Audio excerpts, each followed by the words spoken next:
ప్రభుపేట అందరికీ ఈ యొక్క క్రీస్తు పునరుద్ధాన ఆదివారంకు మిమ్మల్ని ప్రేమతో ఆహ్వానిస్తూ ఉంటున్నాను. అందరికీ హ్యాపీ ఈస్టర్. Happy Easter. క్రీస్తు పునరుద్ధాన శుభములు అందరికీ కలుగును గాక. ఆరాధన ఆరంభించుకునే ముందు ప్రార్థించుకొని ఆరంభించుకుందాం. కృపా కనికరము కలిగిన ప్రియ పరలోకపు తండ్రి, నేటి ఆరాధనకు మీరు మాకు ఇచ్చినటువంటి అవకాశమును బట్టి మీకు వందనములు సమర్పిస్తూ ఉంటున్నాము. మరి ముఖ్యంగా మా కొరకు మీరు చేసిన త్యాగమును జ్ఞాపకం చేసుకుంటున్నాము. అంత మాత్రమే కాకుండా మీరు సెలవిచ్చిన రీతిగా, వాగ్దానములు ఇచ్చిన రీతిగా, మీరు మాట్లాడిన రీతిగా మీరు సమాధి చేయబడి తిరిగి పునరుద్ధారణలు అయినందుకు మీకు వందనం సమర్పిస్తూ ఉంటున్నాం. మీరు మృతిని జయించినందుకు ప్రభువా, అది మా కొరకై, మా పాపములను పరిహరించడం కొరకై మీరు చేసిన త్యాగాన్ని జ్ఞాపకం చేసుకుంటూ నీటి ఆరాధనలో కూడా మీ యొక్క నడిపింపును మాకు అనుగ్రహించి మేమందరం కూడా వాక్యం ద్వారా బలపడుతూ తండ్రి మీ రాకడ పర్యంతం మమ్మల్ని మేము సిద్ధపరచుకొని కృప చూపమని సమస్త ఘనత మహిమలు మీకే చెల్లిస్తూ యేసు నామములో అడిగి వేడుకుంటున్నాను తండ్రి, ఆమేన్. ప్రియులారా, ఒక పాట పాడి మనం ప్రభువుని ఆరాధిద్దాం.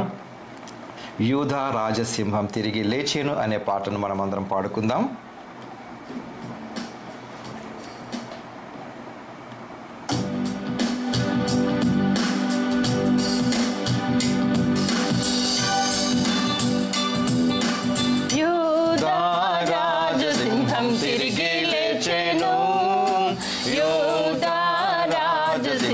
తిరిగి లేచెను, తిరిగి లేచెను, మృతిని గెలిచి లేచెను. యూదా రాజసింహం తిరిగి లేచెను. నరక శక్తులన్నీ ఓడిపోయెను, నరక శక్తులన్నీ ఓడిపోయెను, ఓడిపోయెను, అవి వాడిపోయెను. సింహం తిరిగి లేచెను. దూత సైన్యమంతా స్తుతించుచుండా, దూత సైన్యమంతా స్తుతించుచుండా, స్తుతించుచుండా, యేసును స్తుతించుచుండా. యూదా రాజసింహం తిరిగి లేచెను. మరణ సంకెళ్లను త్రెంచి వేసెను, మరణ సంకెళ్లను త్రెంచి వేసెను, త్రెంచి వేసెను, వాటిని వంచి వేసెను. యూదా రాజసింహం తిరిగి లేచెను. యేసు లేచెనని మ్రోగుచున్నది, యేసు లేచెనని మ్రోగుచున్నది, మ్రోగుచున్నది, భయమున్ ద్రోలుచున్నది. యూదా రాజసింహం తిరిగి లేచెను. వన్నితల్ దూత వార్త విశ్వసించిరి, వన్నితల్ దూత వార్త విశ్వసించిరి, విశ్వసించిరి, మదిని సంతసించిరి. యూదా రాజసింహం తిరిగి లేచెను. పునరుత్థానుడెన్నడు మరణించాడు, పునరుత్థానుడెన్నడు మరణించాడు, మరణించాడెన్నడు మరణించాడు. యూదా రాజసింహం తిరిగి లేచెను. యేసు నీదు పాదం రొక్కెదన్, యేసు నీదు పాదం రొక్కెదం, రొక్కెదము, మమ్ము ముద్రించుము. యూదా రాజసింహం తిరిగి లేచెను. యూదా రాజసింహం తిరిగి లేచెను, తిరిగి లేచెను, మృతిని గెలిచి లేచెను. యూదా రాజసింహం తిరిగి లేచెను.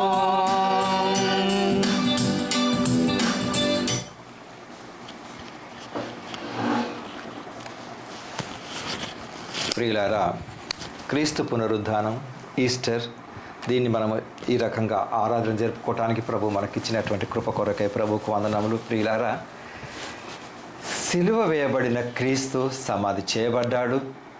అంతా కూడా అంటే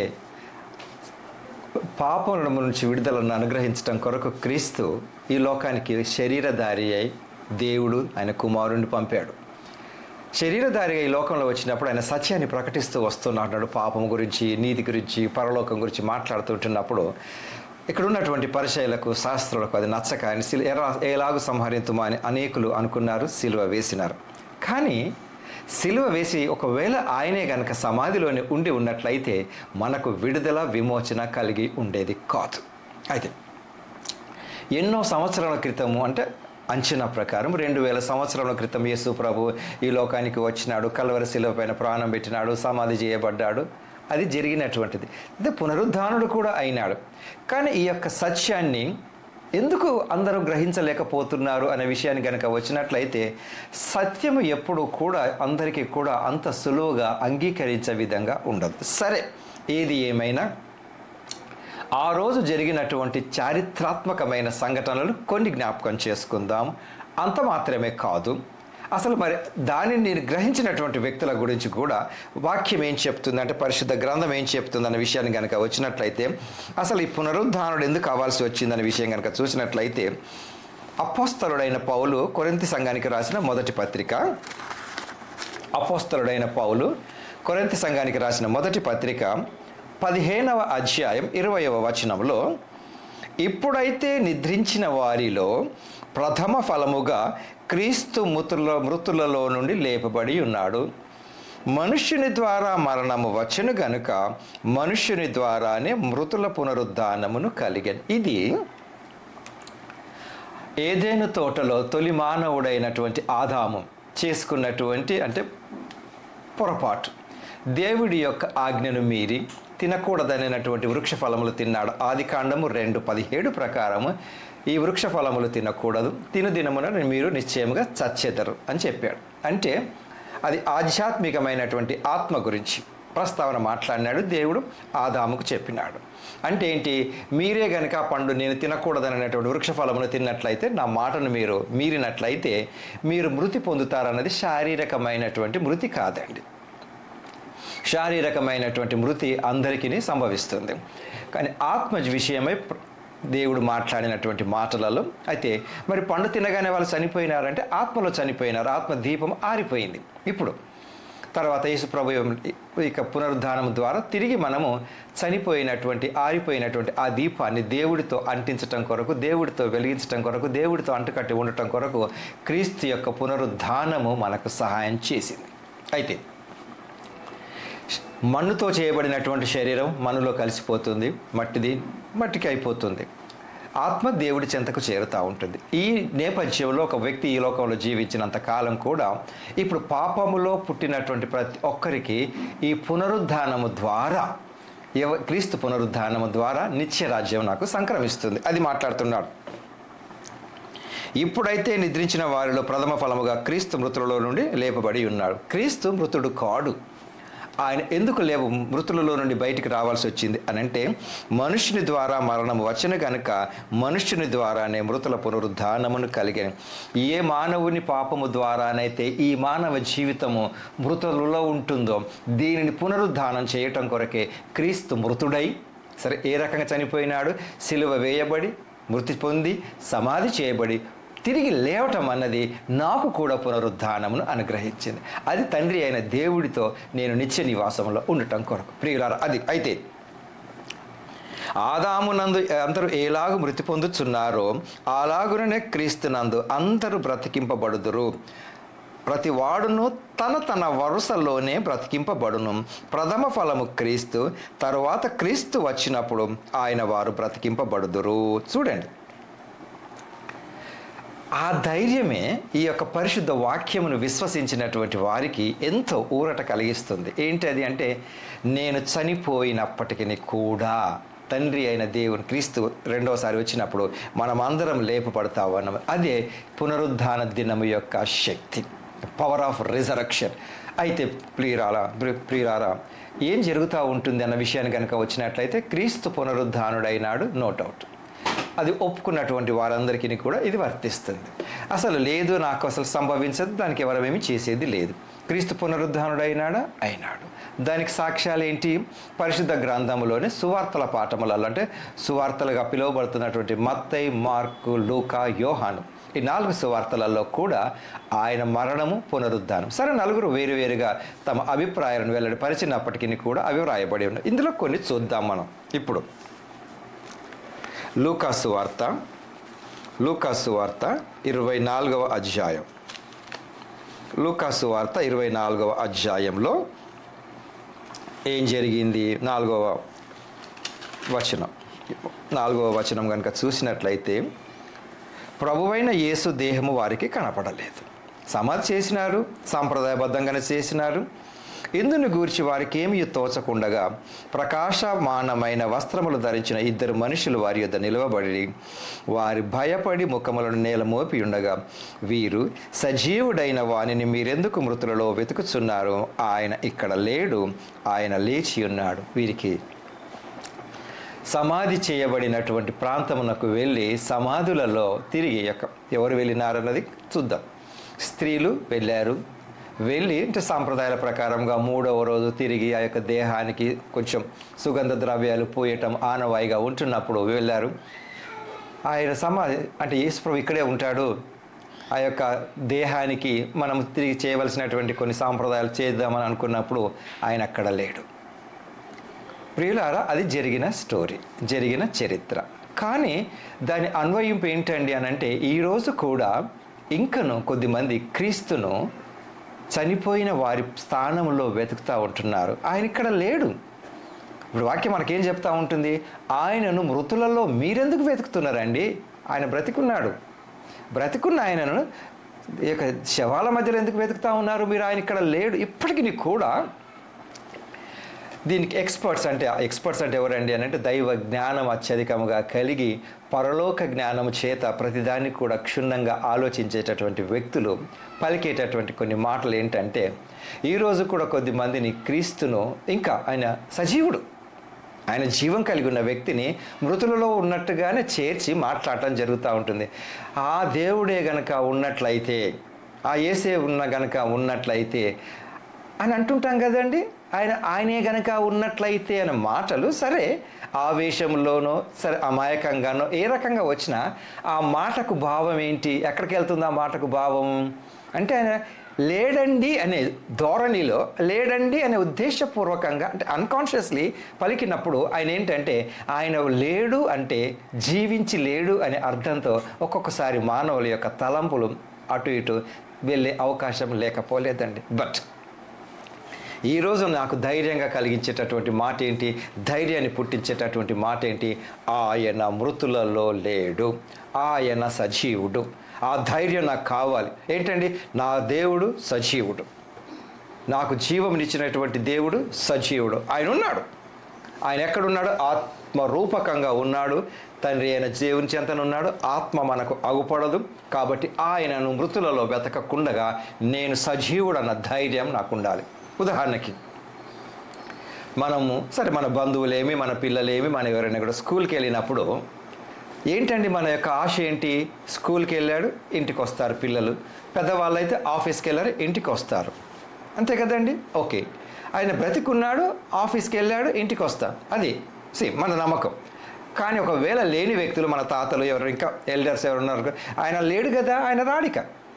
కానీ కొద్దిమంది ఆ వ్యక్తులతో యేసు ప్రభువును వెతకటం చూసి దేవదూతలు, ఈ యొక్క మనుష్యులు అంటే పరిశుద్ధులు ఇస్తున్నటువంటి ఇన్ఫర్మేషన్ అంటే ఒక మాట అంటున్నాడు, సజీవుడైన వానిని మీరెందుకు మృతులలో వెతుకుచున్నారు? ఆయన ఇక్కడ లేడు, ఆయన లేచి ఉన్నాడు. ఆయన పని ఆయన చేస్తున్నాడండి. ఆయన చెప్పినాడు ముందుకే, యెరూషలేము దేవాలయాన్ని పడగొట్టండి, నేను 3 రోజుల్లో లేపుతాను అన్నాడు కదా.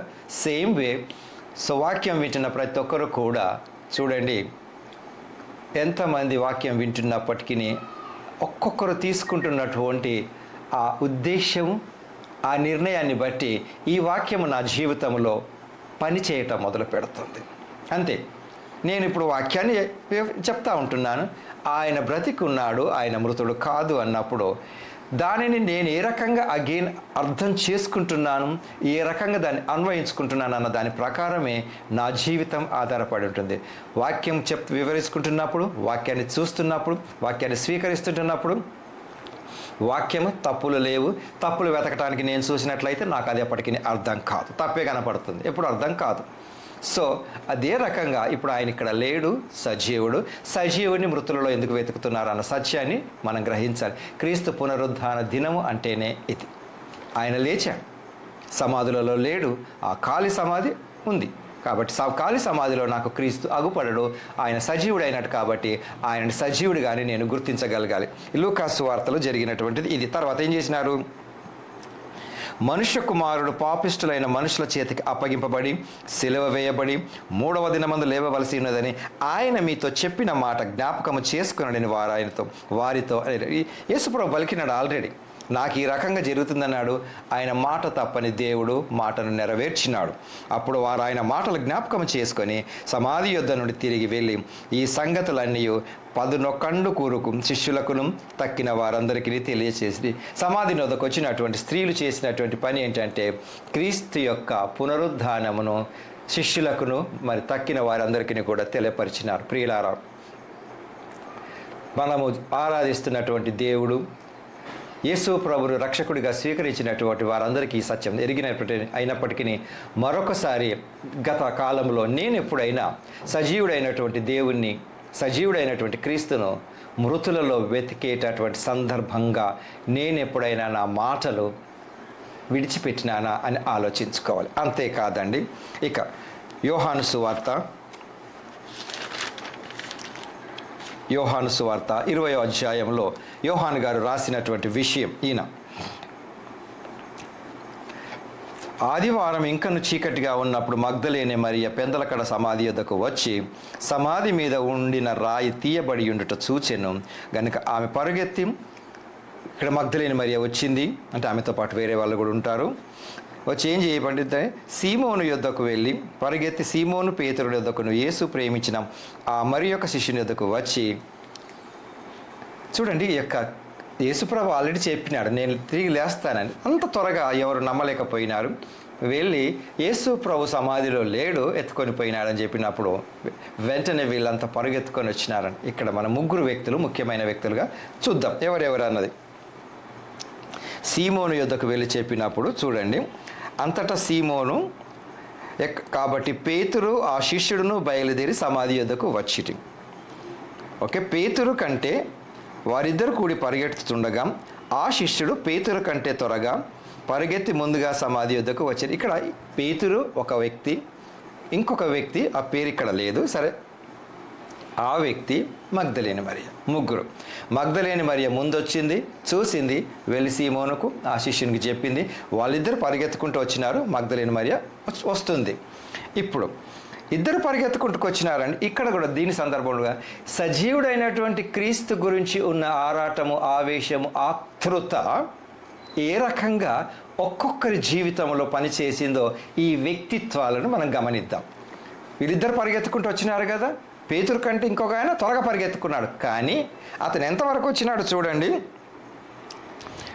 ఆ శిష్యుడు పేతురు కంటే త్వరగా పరిగెత్తి ముందుగా సమాధి యొద్దకు వచ్చి వంగి బట్టలు పడి ఉండుట చూచెను, కానీ అతడు సమాధిలో ప్రవేశింపలేదు. ఈ రకంగా ఒక్కొక్కసారి కొన్ని సందర్భాలలో మనం చేసే క్రియలు కూడా ఏ రకంగా ఉంటాయి అంటే ప్రజలందరికీ పరిగెత్తిన వ్యక్తే కనపడి ఉండొచ్చు, కానీ రిజల్ట్ ఎవరి ద్వారా బయటకు వచ్చిందో అంతగా అగుపడలేదు. అప్పుడు ఏం చేసి అంతటా సీమోను పేతురు అతని వెంబడించి వచ్చి సమాధిలో ప్రవేశించి నారబట్టలు పడి ఉండేటు ఆయన తలరుమాలు నారబట్టల యొద్ద ఉండక వేరుగా ఒక చోట చుట్టి పెట్టి ఉండుట చూచెను.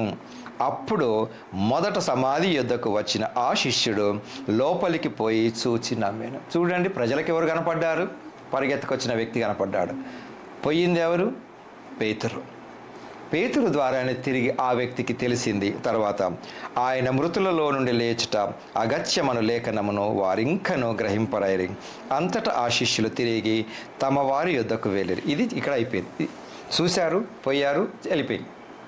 ఇక్కడ 2 వ్యక్తిత్వాలు అయిపోయిన తర్వాత 3వ వ్యక్తి మగ్దలేని మరియ. ఇక్కడ ఏం జరిగింది? ఆమె యేసు కొరకు ఇంక అక్కడే ఉంది. అక్కడ అయితే మరియ సమాధి బయట నిలిచి ఏడ్చుచుండెను. ఆమె ఏడ్చుచూ సమాధిలో వంగి చూడగా తెల్లని వస్త్రములు ధరించిన 2 దేవదూతలు యేసు దేహం ఉంచబడిన స్థలములో తల వైపున ఒకడును కాళ్ళ వైపున ఒకడును కూర్చుండుట కనపడెను. వారు, అమ్మా ఎందుకు ఏడ్చుచున్నావని ఆమెను అడగగా ఆమె, నా ప్రభువును ఎవరో ఎత్తుకొని పోయిరి, ఆయనను ఎక్కడ ఉంచిరో నాకు తెలియదని చెప్పారు. ఆమె ఈ మాటలు చెప్పి వెనుక తట్టు తిరిగి యేసు నిలిచి ఉండుట చూచెను, కానీ ఆయన యేసు అని గుర్తుపట్టలేదు. యేసు, అమ్మా ఎందుకు ఏడ్చుచున్నావు, ఎవరిని వెతుకుచున్నావు అని ఆమెను అడగగా ఆమె ఆయన తోటమాలి అనుకొని, అయ్యా, నీవు ఆయనను మోసుకొని పోయిన ఎడల ఆయనను ఎక్కడ ఉంచుతావో నాతో చెప్పుము, నేను ఆయనను ఎత్తుకొని పోదునని చెప్పాను. యేసు ఆమెను చూచి మరియా అని పిలిచెను. ఆమె ఆయన వైపు తిరిగి ఆయన హెబ్రీ భాషలో రబ్బూని అని పిలిచాను. ఇక్కడ మగ్దలేని మరియ, ఆమె సరే పేతురు ఆ మరొక శిష్యుడు వెళ్ళిపోయినారు. ఈమె సమాధి వద్దనే ఉండి వేడుస్తూ ఉంటున్నప్పుడు లోపల 2 వ్యక్తులు కాళ్ళ వైపున ఒకరు తల వైపున ఒకరు. ఎందుకు అనండి, మరి వాళ్ళు అక్కడ ఎందుకు ఉండవలసినటువంటి అవసరం వచ్చింది అని అంటే, ఫ్రెండ్స్, దానికి కొద్దిమంది ఎక్స్పర్ట్స్ ఇచ్చేటటువంటి అభిప్రాయం ఏంటంటే, ఆయనను ప్రకటించవలసినటువంటి బాధ్యత కలిగినటువంటి కొద్దిమంది ఆ వ్యక్తులు ఎవరనేది మరొక సువార్తలో యవన పడుచువారు అని ఉంటుందండి. అంటే యవనస్తుల మీద క్రీస్తును ప్రకటింపగలిగినటువంటి బాధ్యత భారం ఉంది అని వివరణ. కాబట్టి వాళ్ళు ఇక్కడ ఏం చెప్పినారు, మరి అక్కడే కనుక ఉదాహరణకి వాళ్ళే కనుక లేకుండా ఉన్నట్లయితే అసలు ఇప్పుడు మగ్దలేని మరి ఏమనుకుంది అని ఎవరు ఎత్తుకపోయినారు అనుకున్నారు కదా, అదే రకంగా అందరూ అనుకుంటారని. కాబట్టి అది కాదు, ఆయన లేచి ఉన్నాడని చెప్పటం కొరకు వాళ్ళు అక్కడ ఉన్నారు. సరే, అయినా కూడా వెంటనే మగ్దలేని మరియకు ఆ విషయం అర్థం అవ్వలేదు. బయటకు వచ్చి యేసు ప్రభువుని అడిగింది. ఆయనే అడిగింది తోటమాలి అనుకొని. కానీ ఎప్పుడు గుర్తుపట్టగలిగింది? ఆమె తోటమాలి అనుకొని, అయ్యా, నువ్వేమైనా ఎతికిగా వెళ్ళినావా? కాబట్టి నాకు చెప్తే నేను ఇక్కడ మగ్దలేని మరియ యొక్క ఆ యొక్క సమర్పణ చూడండి. యేసు ప్రభువును మగ్దలేని మరియ అంటే తప్పుగా భావించకూడదు మనం. ఇక్కడ నేను ఎత్తుకొని పోగలను అంటే యేసు ప్రభువును తీసుకొని పోగలిగినటువంటి శక్తి ఒక స్త్రీకి అంటే ఉంటుందా? కాదు. అంటే ఏంటంటే ఆ ప్రభువు నాకు కావాలి అన్నటువంటి ఆవేశం, ఒక ఆతృత, నాకు ఆయన కావాలి అన్నటువంటి వేదన, నేను ఎత్తుకెళ్తానన్నాడు. ఎవరిని అడిగింది? యేసు ప్రభువుని అడిగింది. ఒక్కొక్కసారి మనము కూడా తండ్రి యొక్క క్రియలను, దేవుడి యొక్క కార్యములను గుర్తించలేకుండా ఉంటాం. అఫ్కోర్స్ అప్పటికి మబ్బు మసక ఇంకా వెలుగు అవ్వలేదు. అప్పుడు యేసు ప్రభువుని ఆమె అంటుంది తోటమాలి అనుకోని, ఎందుకంటే అంతగా గుర్తించలేదు. కేవలం ఆకారాన్ని చూసిందండి, స్వరము కాదు. మరియనే మాట్లాడేది.